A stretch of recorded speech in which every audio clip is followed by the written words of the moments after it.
2016 because we really won't be finished with it.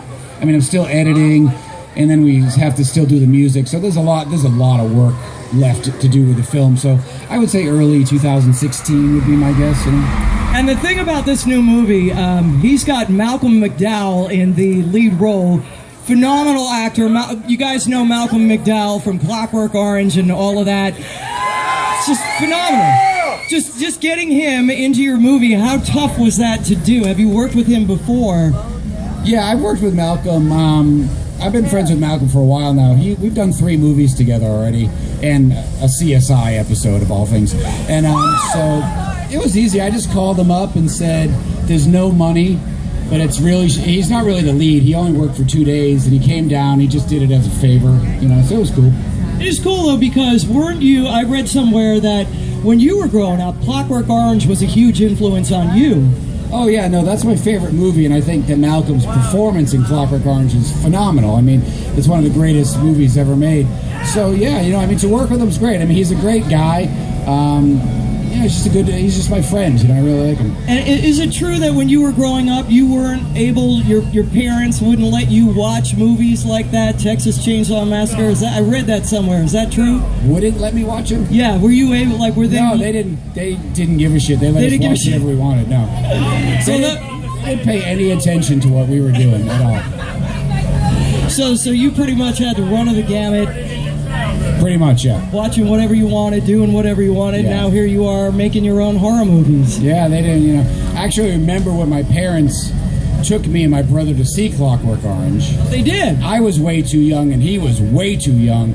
And we didn't sit with them. They were sitting behind us, and I could tell when the movie ended, they were so horrified about what they had just let their kids watch. But they didn't stop us, which was the funny thing. They didn't, I don't know. So how much of that, seeing stuff like that, influenced you to be in Hollywood as a movie? Well, I mean, I always loved movies. It was what I always wanted to do. And being able to watch pretty much anything I ever wanted to watch greatly desensitized me to violence, that's for sure. Nothing bothers me anymore, which is terrible. That's horrible. How much of your life proportionally is music versus film? I mean, it's probably 50-50. I mean, I guess the music thing is always happening, but movies are once every 2 years I make a movie, maybe something like that. They're hard to make. It's hard to get the money to make a movie. It's almost impossible. Well, isn't it? Aren't you crowdfunding 31? Is that right? Well, we did a crowdfunding thing, but even with that, which was great, and it was great that the fans became part of that. But still, it's still not enough money to actually make a movie with. It's enough money to help, but movies are fucking expensive to make, man. Well, I got a bunch of free. I got a bunch of free actors right here. Yeah, well, you get what you pay for, right?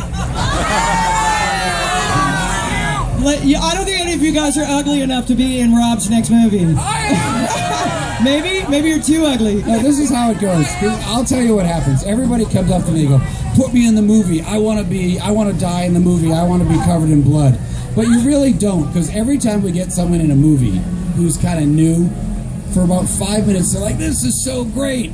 And then after they've been laying in one spot for 12 hours, they're like, "This is the worst job I've ever." Because you're cold and sticky, and they just start treating you like you're a prop. Like they're more concerned with that chair than that actor. So it's not as fun as it seems. It's one thing if you're in your trailer and you're the star, but playing a dead body is not fun for anybody. What do you think, how much of the movie stuff influences what happens on stage? I don't think it really does. It's pretty separate at this point. You have a great visual show. There's some bands that don't have a great visual show. You have an amazing show.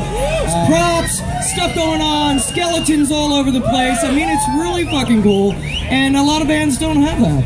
I mean, that was more just being influenced by growing up and the music I liked than anything else. I mean, I think everything should be visual. I mean, who wants to look at something that's fucking boring? I don't. Well, that's one thing we can say about Rob Zombie. His shows are not fucking boring. No. I read somewhere that you said your opinion on illegal download